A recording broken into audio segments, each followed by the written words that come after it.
Hello BookTube. So today I'm going to be bringing you a review on two middle grade graphic novels that I came across while I was at work. And yeah, let's go ahead and get to it. The first review is on The Plain Janes. This is by Cecil Castellucci, who's the writer, and Jim Rugg, who's the graphic artist. And it features our main character. Her name is Jane Beckles.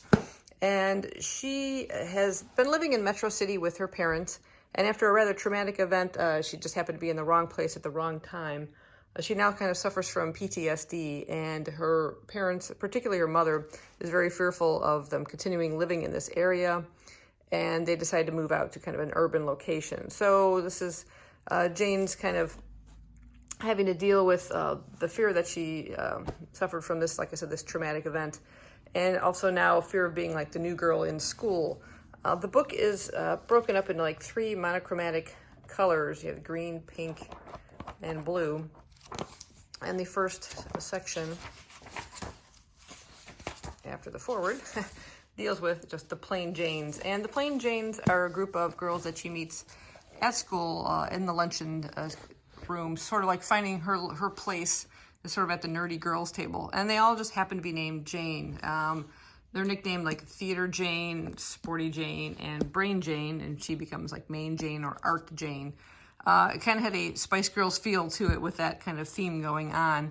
But that's where the main focus is. And at first she's just sort of, even not quite fitting in there, it's sort of like trying to bring them together. They all happen to be sitting at the same table, probably because they just don't feel like they fit in at any of the other locations. But she kind of helps unite the group into what she calls the Plain Janes. And Plain stands for people loving art in neighborhoods.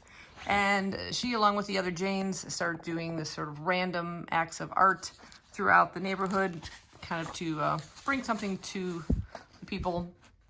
But some people don't see it as art. Some people see it as vandalism, particularly the police officer, this fellow right here. And he tries to shut them down, basically. So the first whole section is basically them kind of doing their artwork and kind of battling against what the community thinks of as art. You get into the next section, the pink section, and it's about Janes in love, where they're kind of trying to, find their little romance within school. And then the last section is... it says it's Jane's attack book, where or attack back, where she's sort of trying to bring art back to the neighborhood after kind of being shut down by the police. Maybe doing a little bit more in a legal fashion with organized art, but then it feels a little less spontaneous and stuff. So she's just trying to find her way, and I thought it was an overall fairly decent graphic novel for middle grade. Here she is, kind of the first day trying to, fit in with a group. The artwork is decent.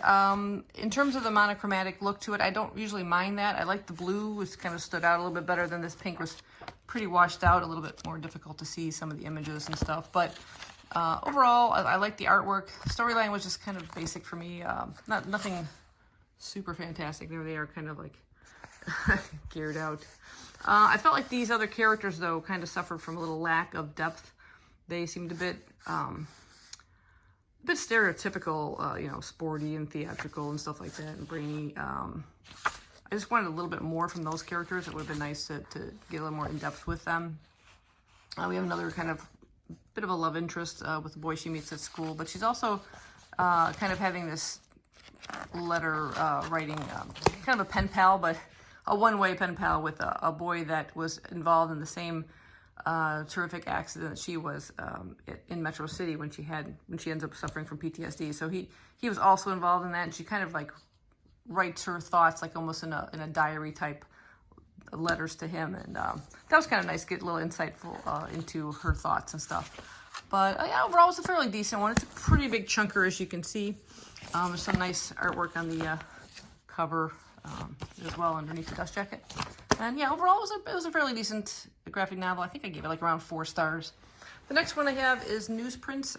That is the author's name. I have tried to Google how to pronounce that, and I still couldn't do it quite well.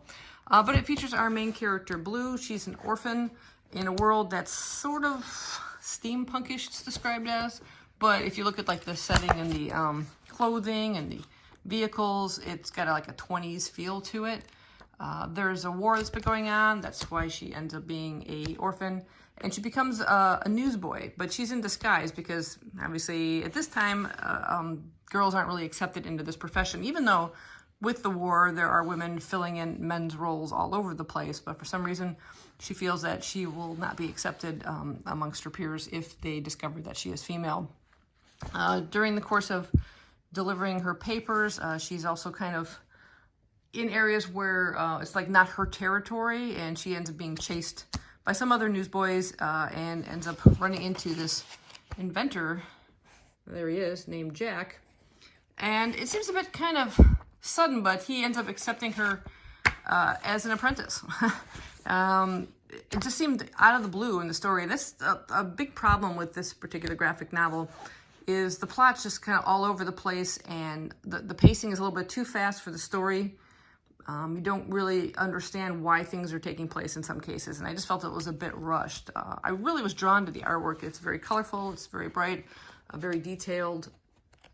The characters are really interesting, particularly another boy that she meets named Crow, who also is not all that he seems. In the beginning, he's very mysterious looking. You see him with this scarf wrapped around him, just like one eye kind of peeking out.